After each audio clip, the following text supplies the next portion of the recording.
Bueno, vamos a dar inicio al curso de toxicología y vamos a tocar un tema que es el de radiotoxicidad, que en algunos programas de toxicología lo incluyen y en otros no. Bien, vamos a hablar un poquito. ¿Qué son las radiaciones? ¿Cómo se miden? Bien, las partículas que emiten o liberan energía son las que vamos a llamar radiaciones o partículas radioactivas. Y tenemos dos tipos, las partículas ionizantes y las no ionizantes.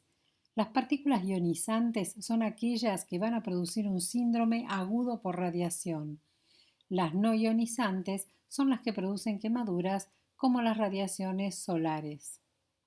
Las unidades en que se miden son Gray, que se abrevia GI, que es equivalente al rad, y Sievert o REM. Al considerar los efectos de la radioactividad sobre los seres vivos, tenemos que tener en cuenta también tres parámetros. Por un lado, la cantidad o actividad de radiación medida en becquerelios o curies y la intensidad, energía medida en el electrón, y por último los efectos sobre un ser vivo, que están medidos en las dosis absorbidas, que son los que se miden en Grays o rads, o bien los efectos sobre una población total medidos en Sievert o REM por persona. Este último parámetro es muy importante. Ha tenido mucha relevancia cuando hubo un accidente en la central nuclear de Chernóbil. La radiación ionizante puede ser en forma de radiación electromagnética, como por ejemplo los rayos X de las placas radiográficas, la radiación gamma, o en forma de partículas subatómicas, protones, neutrones, partículas alfa, partículas beta. La radiación ionizante procede de los rayos X y de la radiación gamma. Se dice que tiene una transferencia lineal de energía baja, TLE baja o low LET, o si no, Linear Energy Transfer, Low Linear Energy Transfer, la cual produce ionizaciones dispersas a través de la célula. Por otro lado, tenemos la radiación de transferencia lineal de energía alta, o TLA alta, o High LET, o High Linear Energy Transfer. Transfiere más energía por unidad de distancia a medida que atraviesa la célula. Por lo tanto, produce más ionizaciones y es más destructiva para cada unidad de distancia. Bajas dosis de radiación ionizantes son aquellas dosis que van desde casi 0 hasta 100 milisievert, o lo que es lo mismo, 0,1 sievert. ¿Cuál es la diferencia entre tener un paciente irradiado o un paciente contaminado? Cuando yo me hago una radiografía, recibo una radiación. Me convierto en una persona o paciente irradiada. Yo puedo estar en contacto con otras personas y no voy a emitir ni transmitir esa radiación.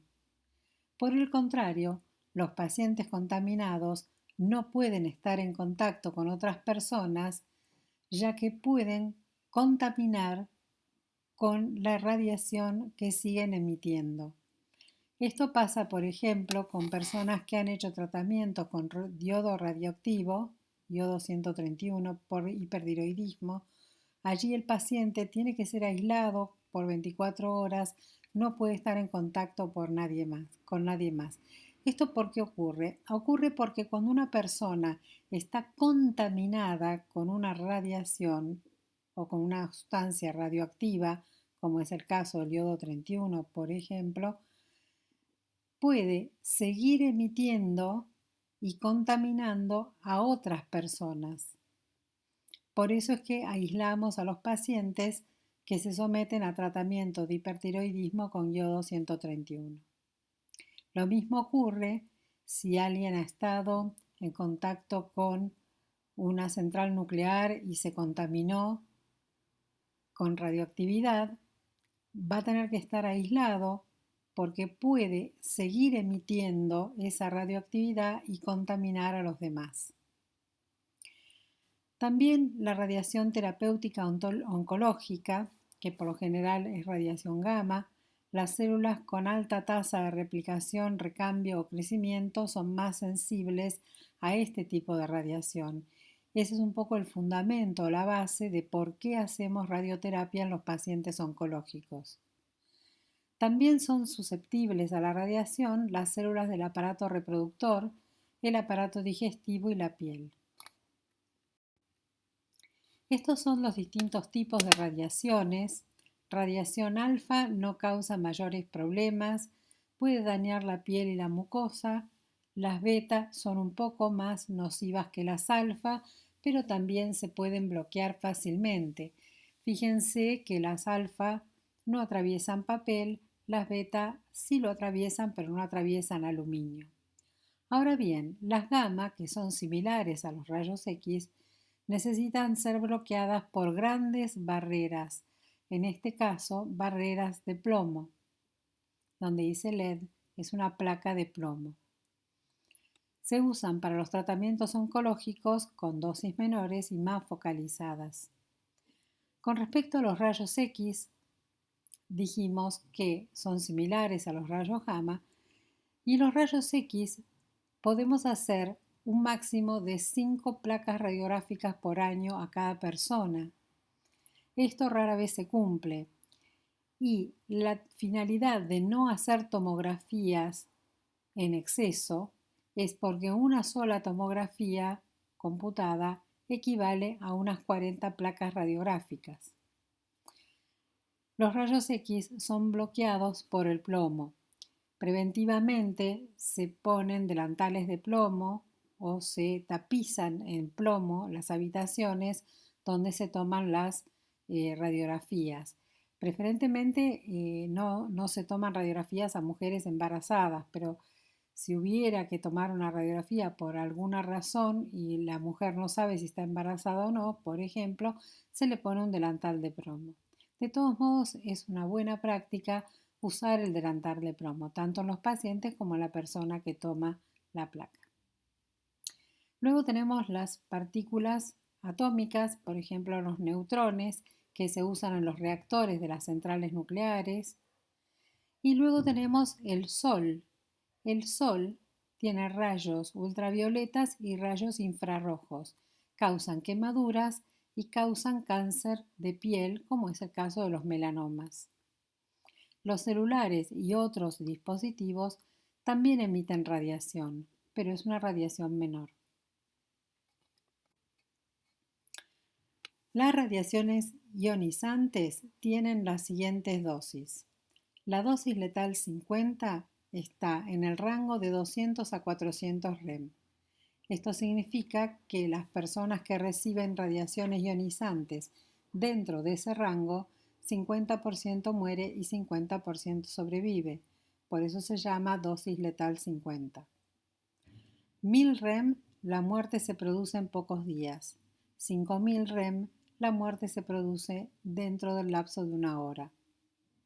Estas son las dosis letales para las radiaciones ionizantes. Las radiaciones no ionizantes producen quemaduras. De acuerdo a la cantidad de exposición que hemos tenido, las quemaduras van a ser más graves o severas. La radiación solar produce quemaduras directas o a veces en área de penumbra por contigüidad. Hay una dosis única con una radiación completa. Puede haber daño del ADN con apoptosis, que es la muerte celular. Y también tenemos radiaciones no ionizantes en la contaminación superficial, que puede ser por sangre, por vía inhalatoria, por heridas de contacto con material radioactivo, ¿verdad? O por ingestión. Esto hay que compararlo con lo que es contaminación penetrante. ¿Cuál es la clínica del síndrome agudo por radiación? Las radiaciones ionizantes dijimos que causaban este síndrome. Hay un daño neurológico muy grave con edema cerebral. El edema cerebral puede llevar a la herniación o el enclavamiento del paciente. Signos de meningismo como vómitos a chorro, oposición en gatillo de fusil, con rigidez de nuca, puede haber espasmos. Altera los sitios con alta replicación celular, principalmente aparato digestivo, causando diarrea con hemorragias debido a la plaquetopenia. Puede causar sepsis por disminución de los glóbulos blancos y pancitopenia en general. Y problemas hematológicos, la anemia por disminución de la serie roja. Recuerden que las células sanguíneas son las que más se replican y justamente por depresión de las tres series, ¿sí? Las plaquetas, los glóbulos blancos y los glóbulos rojos, vamos a tener todas estas alteraciones. También puede producir alteraciones psiquiátricas y envejecimiento prematuro. Otras complicaciones, abortos, teratogenia, cicatrización tórpida, queloides y cáncer. Esto es un poquito lo que hablábamos antes. La depresión hematológica, leucopenia por disminución de linfocitos, también disminución de toda la serie de granulocitos, plaquetopenia, disminución de los glóbulos rojos con anemias, y por esta razón aparecen todo lo que son infecciones, anemias y trastornos de coagulación, como las hemorragias internas. La única prevención posible es evitar la exposición a la radiación ionizante. Cada radioisótopo tiene su quelante particular. Las radiaciones no ionizantes no producen el síndrome agudo, sino que producen quemaduras. Las quemaduras son similares a las quemaduras eléctricas, solo que ocurren desde adentro hacia afuera, al revés de lo que ocurre con la quemadura eléctrica. Traspasan tejidos, hacen masa en el hueso y se producen por exposición a los rayos ultravioletas, en el caso de los trabajadores rurales o de cualquier persona que esté expuesto al sol, y por exposición a los rayos infrarrojos, en el caso muchas veces de los hemodinamistas, radiólogos y kinesiólogos. Producen melanomas y cáncer de piel.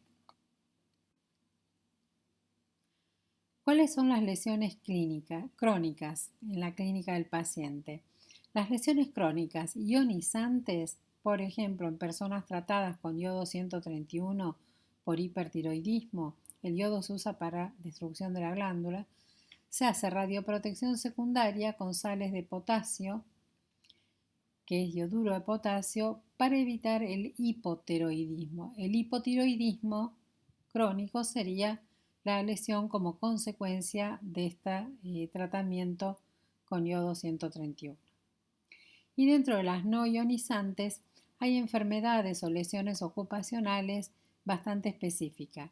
Radiodermatitis, manos envejecidas, disminución del tono, piel fina, uñas que se descaman con facilidad, faneras que se desprenden, angiomas e hipervascularización.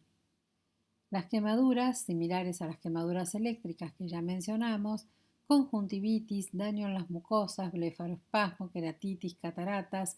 Esto se puede observar muchas veces en las personas que usan mucho la cama solar. Las camas solares con los rayos ultravioletas, si uno no usa una adecuada protección con los párpados sobre los ojos, pueden tener este tipo de conjuntivitis y de daño en las mucosas oculares. Discromatopsias y otras alteraciones de la visión, melanomas, cáncer de piel y también a veces hay alimentos que han sido irradiados para eliminar las bacterias, de modo que hay que tener cuidado con ello. Bueno, ¿qué tipos de diagnósticos podemos hacer?